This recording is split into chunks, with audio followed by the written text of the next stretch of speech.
ಅಗದಷ್ಟು ಬಯಲಾಗ್ತಾ ಇದೆ ದರ್ಶನ್ ಮತ್ತು ಗ್ಯಾಂಗ್ನ ಕ್ರೌರ್ಯ. ಇರಲಾರದೆ ಇರುವೆ ಬಿಟ್ಕೊಂಡಂಗಾಯ್ತಂತೆ ಪ್ರದೋಷ್ನ ಕತೆ. ಈ ಪ್ರದೋಷ್ ಅನ್ನೋನು ಕೂಡ ಲಾಕ್ ಆಗಿರುವಂಥ ಈ ಗ್ಯಾಂಗ್ನ ಸದಸ್ಯರ ಪೈಕಿ ಓರ್ವ.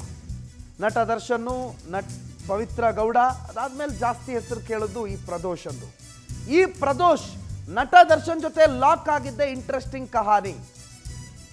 ನಮ್ ಬಾಸ್ ನಾನು ಜೊತೆಗೆ ಇರ್ತೀವಿ, ಬಾಸ್ ನಾನು ನಿಮ್ಮ ಜೊತೆಗೆ ಬರ್ತೀನಿ ಅಂತ ಹೇಳಿದ್ದ. ಸ್ಟೋನಿ ಬ್ರೂಕ್ಸ್ನಲ್ಲಿ ಪಾರ್ಟಿ ಮಾಡ್ತಾ ಇದ್ದಂಥ ಸಂದರ್ಭದಲ್ಲಿ ಬಾಸ್ ನಾನು ಬರ್ತೀನಿ ನಿಮ್ಮ ಜೊತೆ ಅಂತ ಹೇಳಿದ್ದ. ಸ್ಟೋನಿ ಬ್ರೂಕ್ಸ್ನಲ್ಲಿ ಪಾರ್ಟಿ ದರ್ಶನ್ ಆ್ಯಂಡ್ ಗ್ಯಾಂಗ್ ಮಾಡ್ತಾ ಇದ್ದಾಗ ಪಟ್ಟಣಗೆರೆ ಶೆಡ್ನಿಂದ ದರ್ಶನ್ಗೆ ಒಂದು ಕಾಲ್ ಬರುತ್ತೆ.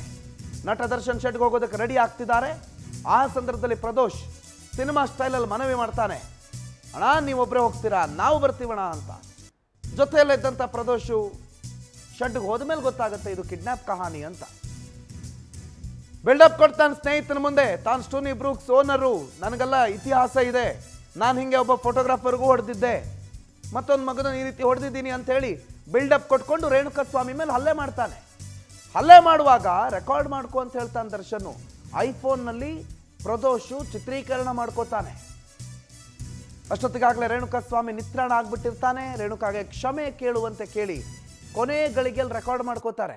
ಲಾಸ್ಟ್ ಮೊಮೆಂಟ್ಸ್ನಲ್ಲಿ ಪ್ರದೋಷ್ ಮೊಬೈಲಲ್ಲಿ ಐಫೋನ್ ಇದೆ, ಒಂದು 3 ಕ್ಯಾಮ್ರಾದು.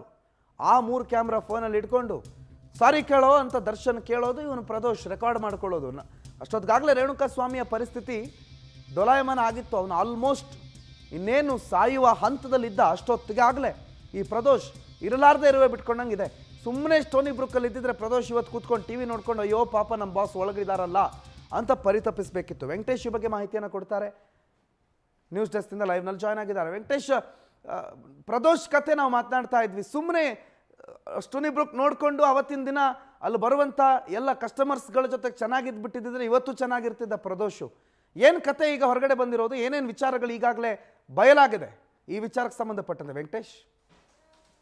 ರಣುತ್, ಏನಂತ ಹೇಳಿದ್ರೆ ರೇಣುಕಾಸ್ವಾಮಿ ಕೊಲೆ ಪ್ರಕರಣದ ಸಂದರ್ಭದಲ್ಲಿ A14 ಆರೋಪಿ ಆಗಿರುವಂಥ ಪ್ರದೋಷ್ ತಗಲಾಕೊಂಡಿದೆ ಒಂದು ಇಂಟ್ರೆಸ್ಟಿಂಗ್ ಕಹಾನಿ ಅಂತ ಹೇಳ್ಬೋದು. ಯಾಕಂತ ಹೇಳಿದ್ರೆ ಸ್ಟೋನಿ ಬ್ರೂಕ್ನಲ್ಲಿ ವಿನಯ್ ಜೊತೆ ದರ್ಶನ್, ಚಿಕ್ಕಣ್ಣ ಎಲ್ಲರೂ ಸೇರಿ ಪ್ರದೋಷ್ ಎಲ್ಲರೂ ಕೂಡ ಪಾರ್ಟಿ ಮಾಡ್ತಾ ಇರ್ತಾರೆ.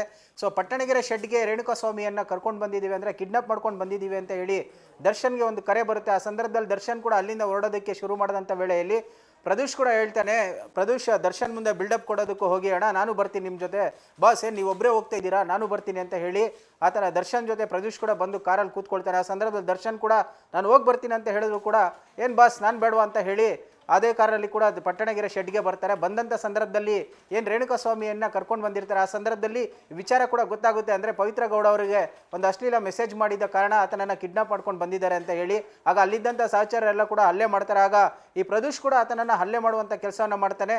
ಸೊ ದರ್ಶನ್ ಮುಂದೆ ಬಿಲ್ಡಪ್ ಕೊಡೋದಕ್ಕೋಗಿ ಈ ಹಿಂದೆ ಕೂಡ ನಾನು ಇಂಥ ಕೆಲಸಗಳನ್ನು ಸಾಕಷ್ಟು ಮಾಡಿದ್ದೇನೆ, ಇಂಥವ್ರಿಗೆ ಸರಿಯಾಗಿ ಬುದ್ಧಿ ಕಲಿಸ್ಬೇಕು, ಇಲ್ಲ ಅಂತ ಹೇಳಿದ್ರೆ ಇದು ಪದೇ ಪದೇ ರಿಪೀಟ್ ಆಗ್ತಾ ಇರುತ್ತೆ ಅಂತ ಹೇಳಿ ಸೊ ಆತ ಕೂಡ ಹಲ್ಲೆ ಮಾಡ್ತಾನೆ. ನಂತರ ದರ್ಶನ್ ಹಲ್ಲೆ ಮಾಡುವಂಥ ವೇಳೆಯಲ್ಲೂ ಕೂಡ ಈತ ತನ್ನ ಐಫೋನ್ ಮೊಬೈಲ್ನಿಂದಾಗಿ ರೆಕಾರ್ಡ್ ಮಾಡ್ಕೊಳ್ಳುವಂಥ ಕೆಲಸವನ್ನು ಮಾಡ್ತಾನೆ. ಅಂದರೆ ಆ ರೆಕಾರ್ಡ್ ಮಾಡ್ಕೊಳ್ಳುವಂಥ ಸಂದರ್ಭದಲ್ಲಿ ಕೂಡ ಕೊನೆಯ 3 ಸೆಕೆಂಡ್ಗಳು ಕೂಡ ತುಂಬ ಇಂಪಾರ್ಟೆಂಟ್ ಆಗುತ್ತಾ ಹೋಗುತ್ತೆ. ಆತ ನಿತ್ರಾಣಗೊಂಡಿರುವಂಥ ಸ್ಥಿತಿ ತಲುಪ್ತಾನೆ. ಅಂದರೆ ಆತನನ್ನು ಹಲ್ಲೆ ಮಾಡಿದ್ಮೇಲೆ ಆತ ಕುಸಿದು ಬೀಳ್ತಾನೆ. ಮತ್ತೆ ಸಾರಿ ಕೇಳಿಸ್ಬೇಕು ಅಂತ ಹೇಳಿ ಮತ್ತೆ ವಿಡಿಯೋ ರೆಕಾರ್ಡ್ ಮಾಡ್ಕೊಳ್ಳೋಕ್ಕೆ ಮುಂದಾದಂಥ ವೇಳೆಯಲ್ಲಿ ರೇಣುಕಾಸ್ವಾಮಿ ಹಲ್ಲೆ ಮತ್ತೆ ಮೇಲೆ ಹೆದ್ದೊಳೋದಿಲ್ಲ.